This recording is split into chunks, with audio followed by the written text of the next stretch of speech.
Hoy es un día muy especial para la Sociedad Colombiana de Ingenieros. Nuestra institución conmemora el 128º año de su fundación y hacemos un homenaje a este sesquicentenario del natalicio de un hombre maravilloso y de uno de los más connotados presidentes que ha tenido la Sociedad Colombiana de Ingenieros, Julio Garavito Armero. Como ustedes saben y han podido ver, nuestro ilustre ingeniero y expresidente fue un personaje que por aquellas épocas era pionero en lo que hoy se conoce como el pensamiento complejo. En efecto, Julio Garavito no solo ejerció con gran capacidad intelectual la ingeniería, sino al mismo tiempo fue astrónomo, matemático y gran precursor de las ciencias durante el siglo XIX. Su vida profesional estuvo llena de reconocimientos y distinciones.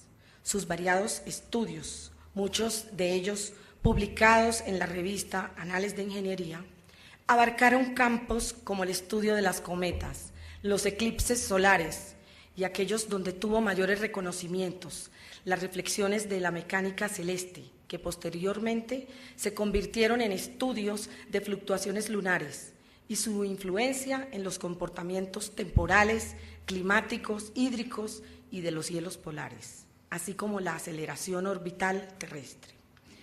Por toda esta trayectoria se suele situar entre los grandes científicos neogranadinos del siglo XIX. Y qué maravilla, solo un hombre latinoamericano tiene su nombre en la luna, y es un colombiano, y es un ingeniero, y es un expresidente de la Sociedad Colombiana de Ingenieros. Su nombre está ubicado en los cráteres de la Luna, ubicado en el lado oculto de aquel situado nordeste de la llanura del Poincaré.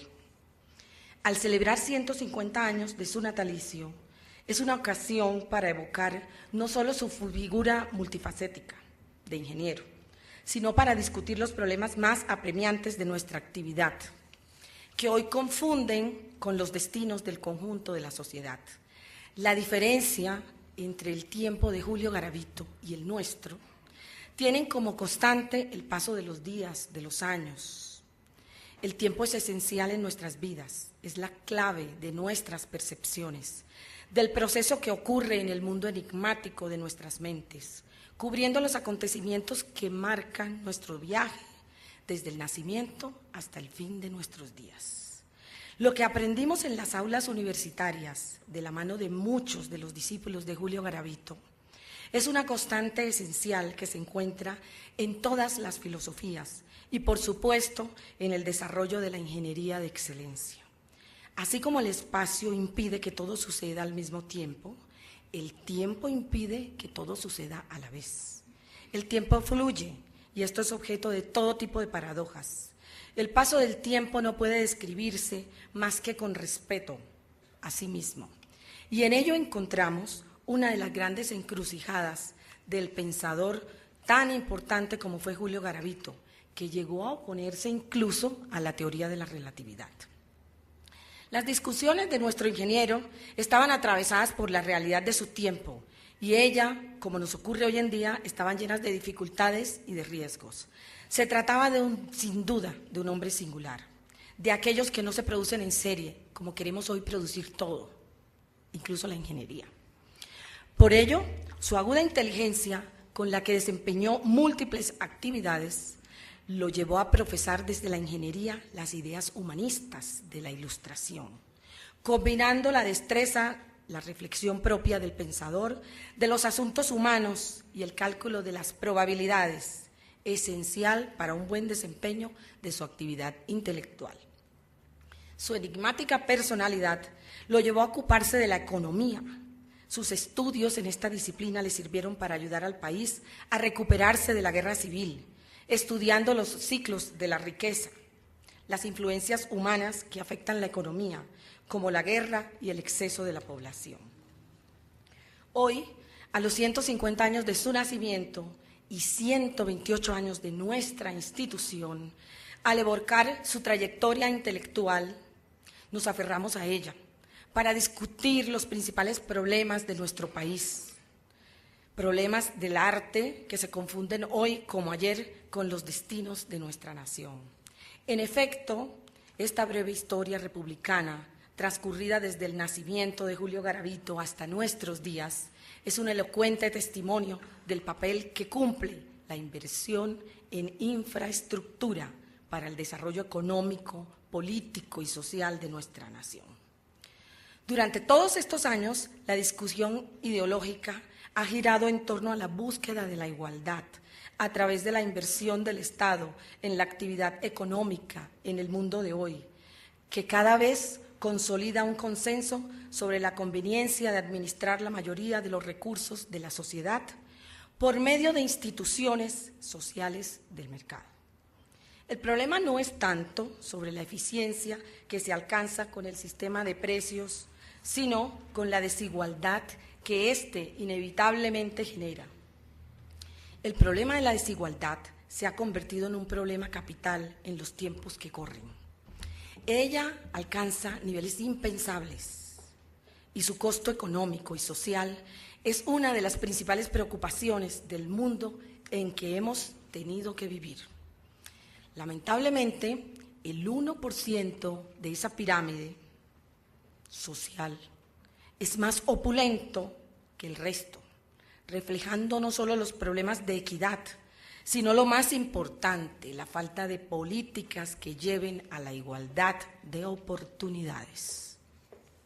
En un mundo globalizado, existe una fuerte conectividad en los sistemas financieros, legales y económicos, hasta el punto que una operación en una de sus partes es prácticamente imposible que no genere repercusiones en el conjunto. El todo es más que la suma de las partes, pero cada una de ellas afecta el conjunto y este es precisamente el problema que debemos comprender en cualquier operación económica en el mundo actual, dado el nivel de la interconexión e interdependencia que caracteriza la economía global de hoy. En ella, lo privado en muchos casos se opone a lo público. Operaciones económicas, como la venta de Isagen, de indudable interés público, quedan atrapadas en discusiones con agendas no muy claras, pero todas ellas mediadas por la dinámica adversa de la distribución e impidiendo el consenso en políticas económicas a seguir. Estas políticas, como toda política, son el resultado de consensos y no de imposiciones arbitrarias. Hay teorías económicas y teorías financieras con las que realizamos cálculos de costo-beneficio para la adquisición de bienes privados o públicos para darle estabilidad a las obras. La teoría de los mercados financieros, base de las operaciones para evaluar las actividades privadas y las muy complejas actividades que involucran los bienes públicos, mantienen una fuerte relación y una mutua dependencia. Por ello, cuando la teoría falta, o para ser más generosos, cuando la teoría cambia, los resultados prácticos también los hace el comportamiento de los inversores y las reglas del juego las establecen las autoridades supervisoras. Existe una relación compleja de teoría o práctica, que en este sentido es recíproca, y por ello, al aplicar esta discusión a los mercados, se debe conocer su engranaje. La teoría que sustenta una práctica no debe omitir la enseñanza de Keynes. Dice, la teoría sin práctica es una forma vacía, es decir, sin contenido. El contenido en una operación económica se encuentra en los balances. Cuando hay que dar de algo para recibir beneficios, ¿por qué es mejor una empresa de propiedad pública que una obra de infraestructura? La decisión no es fácil, es difícil y lo entendemos. Cuando los balances no son claros, la respuesta tampoco lo es. Y no lo puede ser porque todo balance no es independiente de quien lo presenta, y mucho menos de los intereses, no necesariamente económicos. Todas estas decisiones tienen un impacto político. Este es el quid de la discusión en el país hoy en día. Es imposible no referirnos a esta situación. Teóricamente, los analistas que se contratan son las mejores cabezas del mundo de las finanzas, pero su tarea tampoco está exenta de cualquier duda. Se recomiendan compras y ventas con información suministrada, algunas veces por los clientes, como es sabido. Y estas realidades y los datos que se suministran podrían algunas veces describir situaciones reales y en otras no. La venta de Sagen no nos puede llevar a discutir los beneficios y las bondades de la infraestructura. Necesitamos salir del rezago de la infraestructura y la Ingeniería Nacional es la primera beneficiaria de esta acción.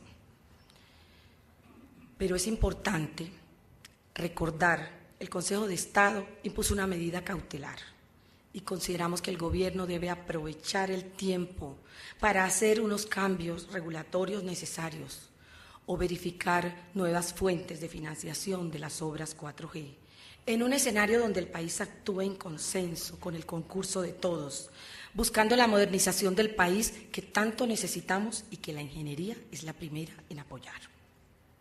Pero no debemos tener intereses políticos, no debemos permitir que ellos pasen por encima de los principales problemas del país. Apoyamos que se recupere la inversión con la irrigación de valorización en proyectos viales de cuarta generación, como lo ha manifestado el presidente de la Agencia Nacional de Infraestructura en alguna intervención, aspecto que apoyamos. Las vías no pueden ser gratis, las vías no se pueden regalar, las tenemos que cancelar, las tenemos que pagar. El sistema financiero global no se ha caracterizado en sus actos por su rectitud ética, ni por la transparencia de sus operaciones, dejando muchas dudas sobre la forma como ha utilizado la información privilegiada para manipular mercados de capitales, promoviendo la especulación y fracasando en su papel fundamental, servir de intermediario en una función pública, transformar el ahorro en inversión y hacerlo a un precio que no solo logre eficiencia, sino equidad. No es fácil en este escenario decir esto, pero tenemos que analizarlo, porque solo tenemos una oportunidad y Colombia está en ella. Las inversiones del extranjero tienen interés en Colombia. Debemos dar esa seguridad, no solo económica, jurídica, sino de seguridad. Aplaudo la presencia del general y del general Juan Carlos Salazar, quienes realmente hoy nos acompañan. El proceso de paz que Colombia en este momento está surtiendo, tenemos que finalizarlo con un cronograma, con una fecha. Todos estamos expectantes de esa paz. Gracias, general Padilla, por estar acá. La caída de los precios del petróleo y la disminución en la liquidez internacional han cambiado dramáticamente la situación. Según la mayoría de las fuentes consultadas, difícilmente volverán a las condiciones favorables del pasado. Los déficits gemelos, cuando las cuentas públicas del país presentan preocupantes desequilibrios a nivel externo y a nivel interno, y cuando el panorama para el próximo año no es menos prometedor, nos presentan al país sumido en discusiones políticas de todo orden. Las reformas estructurales de la justicia, las finanzas públicas, las pensiones, la salud, la educación, la propiedad de la tierra de los más pobres del campo, todo avanza, pero lentamente. Y lo hacen en un campo lleno de discusiones de los recursos públicos. La matemática financiera puede calcular el riesgo a partir de datos que se conozcan y que se puedan cuantificar. El problema radica en la sociedad, en que la sociedad y los datos no agotan la realidad. Y esta se encuentra muy distante a comportarse como lo hacen los sistemas físicos inertes, las partículas elementales de la teoría cuántica. La bolsa de valores permite fomentar la comunicación entre personas, pero no para aclarar los resultados de sus operaciones, sino todo lo contrario. Igual ocurre con cierta teoría económica, ya en desuso, una gestión de riesgos pensada en un mundo racional, operando en una alta irracionalidad, como dice el modus vivendi de la sociedad colombiana. El gobierno está por sancionar el plan de desarrollo, el cual ha generado opiniones contradictorias, tiene un esquema lógico en sus fundamentos y con énfasis en las regiones que merecen todo nuestro respaldo. Sin embargo, los arreglos institucionales no cuadran y buena parte del articulado presenta proyectos disímiles que no permiten una discusión serena y de conjunto. Es importante aprobar una ley permitiendo los procesos de la participación democrática, tampoco la venta de bienes públicos sin haber logrado la mayoría del país. La Sociedad Colombiana de Ingenieros releva hoy 128 años de existencia, durante los cuales ha velado por la ética de las diferentes actividades de la ingeniería nacional, como centro consultivo del Gobierno Nacional. Hemos dado conceptos que han sido recibidos y aplicados por el Gobierno Nacional, lo cual aplaudimos. Nosotros buscamos el interés público en la búsqueda de mejoramiento de la calidad de vida y en el bienestar de la sociedad. Para finalizar, el tema de ISAGEN consideramos que debe tener una mayor discusión. Tenemos claro y necesitamos las vías, no podemos sacrificarlas. Pero también sabemos que la infraestructura vial no transforma las regiones. Se requieren inversiones coordinadas en varios frentes para lograr optimizar esos recursos y generar un impacto real y sustentable. La energía es uno de los pilares del desarrollo del país y de la operatividad. Los costos de la electricidad en Colombia son altos. Por lo tanto, el factor confiabilidad, como el poder de influencia de algunas grandes empresas, y lo ha dicho el futurólogo Rifkin, que ha acertado mucho en los últimos años, y señala que se avecinan grandes cambios sociales, institucionales, empresariales, gracias al cambio tecnológico en las energías alternativas y renovables, que permitirán muy pronto su autogeneración, la cogeneración y las redes inteligentes en las cuales los usuarios se convertirán también en generadores. En el caso de las vías, si solo hacemos estas, sin invertir sincronizadamente en el cambio tecnológico rural y en préstamos e incentivos para los pequeños y medianos campesinos, el modelo de desarrollo podría propiciar mayor inequidad. No podríamos finalizar sin hablar del aspecto ambiental. El Plan Nacional de Desarrollo no coincide en los lineamientos conceptuales que gustan mucho y la realidad presupuestal y administrativa.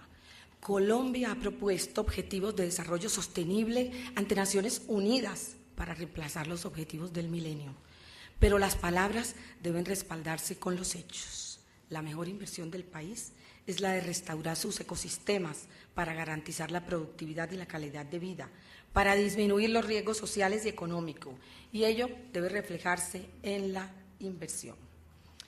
Las últimas cifras reveladas por Transparencia en Colombia en esta semana dan cuentas que el 91% de los encuestados consideran que es necesario pagar para obtener un contrato. Y se confirma el estudio realizado por la Sociedad Colombiana de Ingenieros y la misma Cámara Colombiana de la Infraestructura, que hemos presentado en el 33º Congreso Nacional de Ingeniería, donde pudimos confirmar la percepción de la contratación de las entidades territoriales, municipales y departamentales, que la gran contratación está en manos de unos pocos.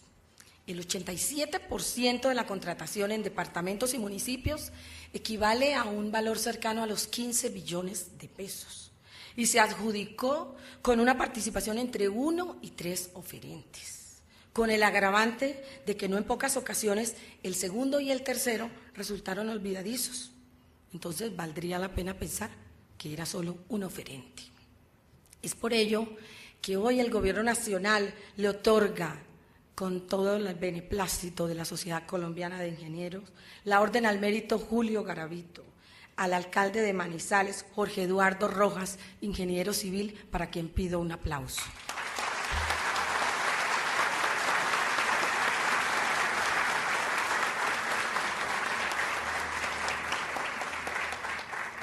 Nosotros consideramos hacer público este reconocimiento por su impecable gestión contractual. Teniendo en cuenta, aplaudimos la buena iniciativa de la ministra Natalia Abello y del secretario de Transparencia, Camilo Enciso, de promover la suscripción del Pacto por la Transparencia del Sector Transporte. Y consideramos que para vencer el escepticismo es necesario hacer un seguimiento a los pactos en las regiones. Y para ello, la Sociedad Colombiana de Ingenieros ofrece su concurso para ser el socio estratégico para la constitución de comités de seguimiento a los pactos de transparencia del sector transporte en todos los departamentos y municipios del pacto. Pero esto no debería ser solo del sector transporte, de todos los sectores en el país. Queremos hacerle una solicitud al Gobierno Nacional y es el tratamiento que debemos darle a los trabajos de consultoría para que su selección no se haga como resultado de una rifa o al azar, sino reconocimientos al mérito del consultor. Y hoy quiero referirme, antes de finalizar, a los homenajeados. Señores ingenieros, solo recibe quien merece y ustedes hoy son merecedores de estos reconocimientos. Doctor Juan Martín Caicedo, la Sociedad Colombiana de Ingenieros y el Gobierno Nacional otorgan la Cruz de Plata. Es un gremio que en solo 12 años ha hecho muchísimo por el país y nos sentimos complacidos de la defensa por la pequeña y mediana ingeniería.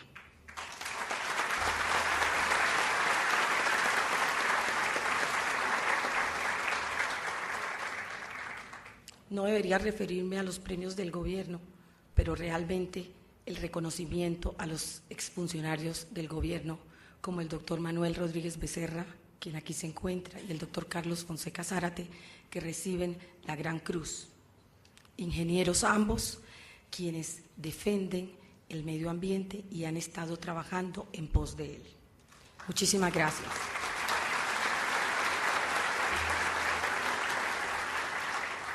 A todos los colegas, profesores, decanos, el reconocimiento a dos mujeres muy importantes que hoy reciben la Orden al Mérito Julio Garavito no por ser mujeres, sino por su ejercicio profesional impecable, la doctora Patricia Márquez y la doctora Laura Constaín.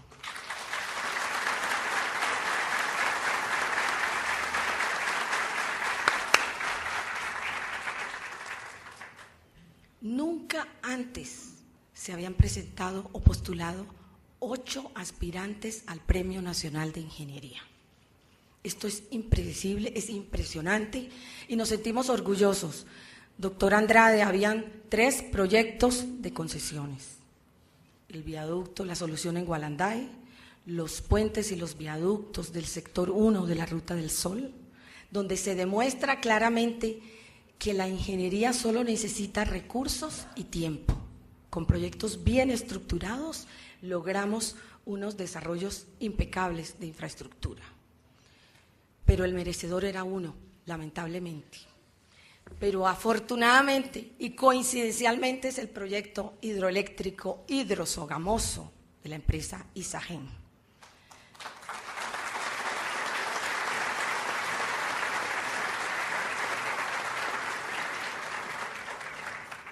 La presentación impecable que hizo la empresa Ingetec a través de su gerente general, el doctor Alberto Mariulanda, no tiene nombre, es de ejemplo a nivel mundial. Es una obra impecable, donde hubo participación de construcción, de diseño y de asesoría en la construcción de la ingeniería nacional, pero también hubo participación de la ingeniería extranjera. Ellos hoy no reciben el premio, sino los ingenieros colombianos. Pero lo importante y destacable en este proyecto es la cantidad de áreas de la ingeniería que participaron, 9 áreas de la ingeniería. Y es un proyecto que se construyó en el menor tiempo y con los recursos que estaba estipulado. Esto lo hace merecedor del Premio Nacional de Ingeniería.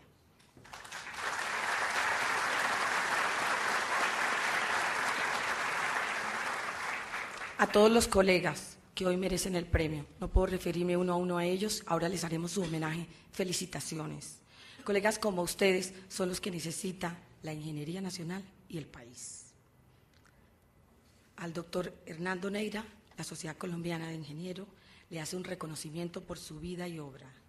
Colegas y amigos, son muchos los retos que debemos enfrentar y varias las tareas a desarrollar para que efectivamente podamos vivir en paz en un país educado y con equidad. Gracias a ustedes por venir.